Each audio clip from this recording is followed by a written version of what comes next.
রোদ কিন্তু আজকে অনেকটাই উঠে গেছে এই মুহূর্তে, মানে বর্তমান সময়ে। এখন বাজে সকাল 8:30 থেকে 9টার মতন।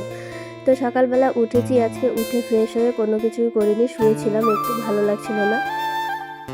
তারপর দেখলাম মা কোথায় যেন একটা গেল আর আমাকে বলে গেল উঠানে তিরপালটা পাততে, পেতে রসুনগুলো রোদ্রে দিতে। তো আমি এখানে আসলাম উঠানে তিরপালটা পাততে, কিন্তু একা একা পাততে তো অনেকটাই সমস্যা হয়, তবুও যাই হোক পেতে দিলাম তিরপালটা। হাওয়া ছিল বলে সুবিধা হয়ে গেল, কারণ হাওয়াতে এদিক থেকে ওদিক উড়ালে সুন্দর করে তিরপালটা উড়ে যায়, মানে পাতা যায় সুন্দর করে, সুন্দর হয়। তো দেখো তিরপাল পাতাও হয়ে গেল। আর এই তো রসুন রোদ্রে দেওয়া, আমি সবগুলো রোদ্রে দিতে পারবো না, বাকিগুলো আমার মা দেবে। তো আমি এখানে অল্প কিছু রোদ্রে দিচ্ছি, দিয়ে তারপর আমি অন্য কাজে যাব। তো আজকে আমার অন্যান্য অনেকগুলোই কাজ আছে, যেগুলো অনেক কিছুই আছে। তো এই তো তারপরে আসলাম ছাগল দিতে। তো আজকে এখানে হচ্ছে 2 দিনের মিক্স করা ভিডিও রয়েছে, কারণ আমি গতদিন ভিডিও তোমাদের সঙ্গে শেয়ার করতে পারিনি। তার কারণটা হচ্ছে আগের দিন আমি কোনো রকম ভিডিও করিনি, দুপুর থেকে আমার প্রচণ্ড মাথা ব্যথা ছিল, ঠিক সে কারণে আমি আগের দিন কোনো রকম ভিডিও করতে পারিনি। তো আজ কিন্তু এই যে দুপুরবেলা দেখো রোদ উঠেছে প্রচণ্ড, তবুও আসলাম ছাগলটাকে নিতে, কারণ মা বাড়িতে অন্য কাজ করছে আর ছাগল এদিকে রোদ্রে প্রচণ্ড পরিমাণ হাঁপাচ্ছে। তো ওকে এখন বাড়িতে নিয়ে না গেলে অবস্থা খুবই খারাপ হবে। আর এইদিকে দেখো ভুট্টা কিন্তু বেশ বড় হয়ে গেছে। তো ছাগলকে নিয়ে ছায়ায় চলে এসেছি, আর ও প্রচণ্ড পরিমাণ হাঁপাচ্ছে। আর আজ এতটা পরিমাণ রোদ উঠেছে না, রোদ থেকে এসে আমারও মাথাটা আবার ধরে গেল, মানে বেশি বেশি করে। তো যাই হোক স্নান করলাম, স্নান করে চলে এসেছি ঠাকুর পুজো দিতে। আজকে ছিল বৃহস্পতিবার, তো এখন ঠিক 1টা বাজে দুপুর। তো সকাল 10টা থেকে আমি স্নান করব, পুজো দেবো, সেরকম ভাব নিয়েই আজ ছিলাম। মানে সকাল 10টা থেকে স্নান করব, পুজো দেবো করতে করতে কিন্তু এই 1টা বেজে গেল, 10টারও আগে থেকে। তো স্নান করে সব কিছু রেডি করে আমি ঠাকুর পুজো দিতে এসেছি। এখন প্রদীপ ধূপকাঠি জ্বালালেই হয়ে যাবে। তো বিকেলবেলা যেতে হবে একটু বাজারে, সেই জন্য কিন্তু আরও বেশি মানে তো যাই হোক বাজারে যখন যাব তো মাথা ব্যথার ওষুধটাও নিয়ে আসতে পারবো, খেলে হয়তো কমবে, কারণ মাইগ্রেনের প্রবলেম, তো মাইগ্রেনের ওষুধটা না খেলে ঠিকঠাক কমতে চায় না ব্যথাটা। তো রেডি হচ্ছে, আর এদিকে তো মাথাটা প্রচণ্ড পরিমাণ ব্যথা করছে, ভাবছিলাম উলু দেবো কীভাবে, জোগাড় দিতে গেলেও তখন প্রচণ্ড মাথা ব্যথা করে। সুন্দর করে বৃহস্পতিবারের পুজো দেওয়া আমার হয়ে গেল। আর আজকে ফুল খুব কম ফুটেছে, সেই জন্য এত একটা ফুল নেই। তো পুজো দিয়ে ঠাকুর প্রণাম করে এখন আমি উঠে রান্নাঘরের দিকে যাব, দেখি কতদূর কী হয়েছে। তারপর কিন্তু একদম ডিরেক্ট চলে যাব বাজারে। তো দেখো বাজারে কিন্তু চলে এসেছি বিকেলবেলা, আর এইদিকে বাজারে এসে দেখি আজকে রাধাকৃষ্ণের মিছিল চলছে, মানে ওনাদের হয়তো জল ভরা বা কোনো কিছু ছিল, যেটা আমি জানি না ঠিকভাবে। তো যেমনই হোক এই মিছিলটা কিন্তু অনেক বড় আজকে। তো আমি মাঝখান থেকে অল্প একটুখানি শুধু তুলেছি ক্লিপ, আর বাকিটা অনেকটা বড় ক্লিপ ছিল, টোটালটা তুলতে গেলে অনেকটা টাইম লাগতো।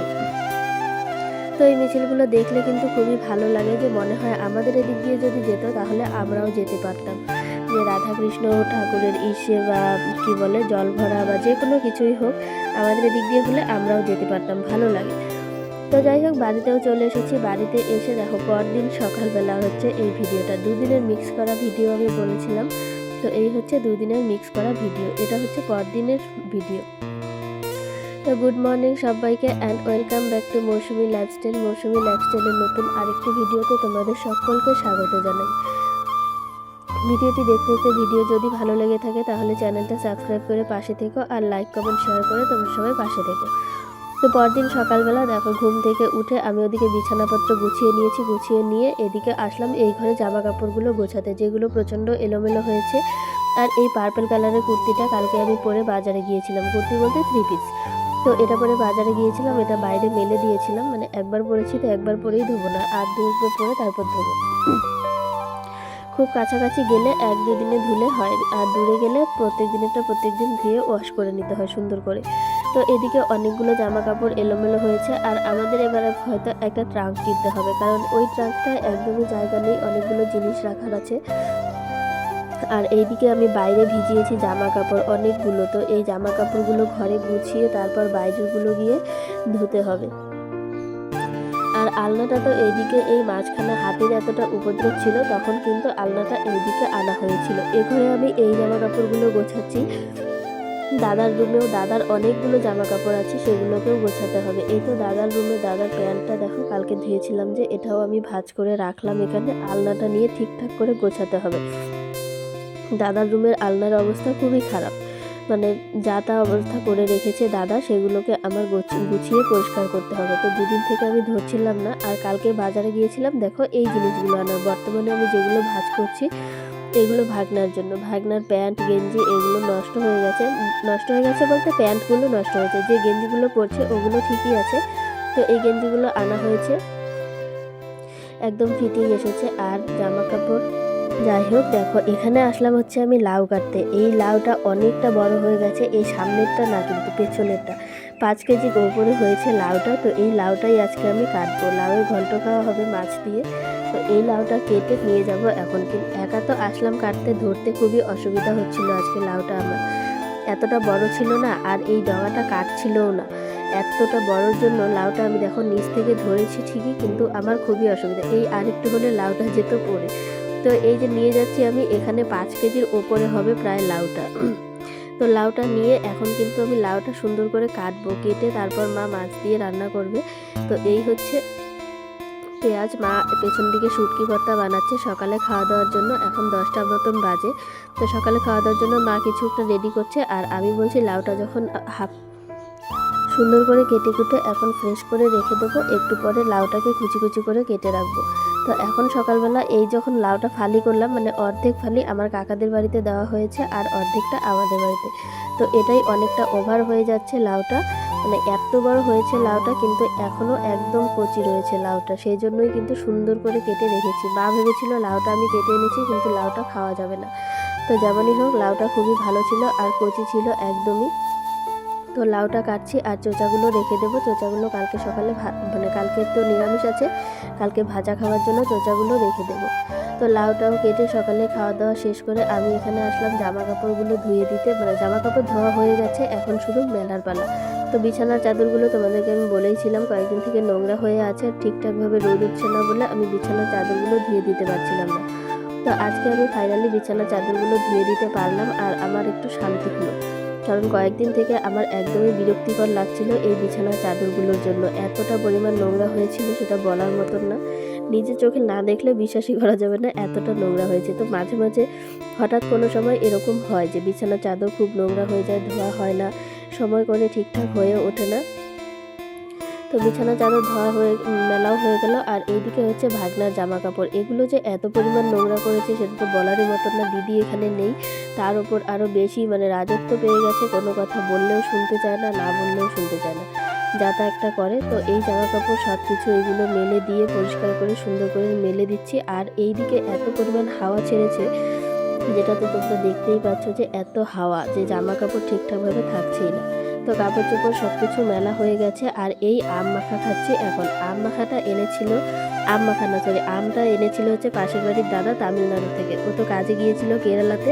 তো কেরালা থেকে আসার সময় কিন্তু তামিলনাড়ু না কি বলে ওই জায়গা থেকে আম নিয়ে এসেছে, কাঁচা আম। তো আমাদেরকে একটা দিয়েছিল। আমি এই আমটাই আজকে মাখা করেছি, মা আর আমি দুজনে খাচ্ছি। তো মাকে দিলাম। মা যেন কি একটা বলছিল, আমিও সেটাই বলছিলাম। তো আম মাখাটা কিন্তু দারুণ হয়েছে। আর একটা লঙ্কা দিয়েছি, তাতেই যে এত পরিমাণ ঝাল হয়েছে।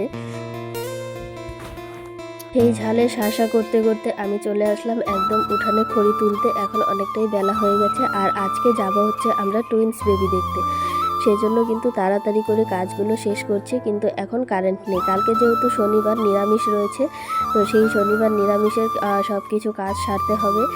তো এইদিকে দেখো সুন্দর করে খড়ি তুলছি। আর ভাগনা বলছে দাও আমি তুলে দিচ্ছি। আমি বলছি তুই তুলতে পারবি না, তুই গুছিয়ে দে, আমি তুলে দিচ্ছি। তো ও আসলো গুছিয়ে দিতে। তো গুছিয়ে দেওয়া তো নাম, আর দেখো আরও এলোমেলোই করে অনেকগুলো। একটা এখানে রাখতে গিয়ে আরেক ওখানে রেখে দেয়, মানে এদিক থেকে ওদিকে, এই যে দেখো সিস্টেমটা। তো যাই হোক, যতটাই হোক যেমনই হোক সুন্দর করে হেল্প করেছে খড়ি তুলতে। তো এই খড়িগুলো সবগুলো তুলবো, তুলে কিন্তু তারপর মা উঠোনটা ঝাড় দেবে। আর কলপারে কিছু বাসন আছে সেগুলো আমি ধুয়ে পরিষ্কার করে তারপর স্নান করব। স্নান করে রেডি হয়ে আমরা যাব আজকে টুইন্স বেবি দেখতে। যেই বাচ্চারা হওয়ার আগে থেকে আমরা ওদের মানে ওর মাকে দেখতে যাব, আর হওয়ার পর ওদেরকে দেখতে যাব, কিন্তু সেটা আর আমাদের হয়নি। কারণ সেটা না হওয়ার কারণ একটাই, কারণ ওরা হওয়ার পরপরই বন্যা হয়েছিল, তারপর সেই জন্য কিন্তু যাওয়া হয়নি। আর বন্যার কারণে ওরা এখানে ছিল না, বাচ্চাদের মামা বাড়িতে ছিল, ঠিক সেই কারণেই আমরা দেখতে যেতে পারিনি।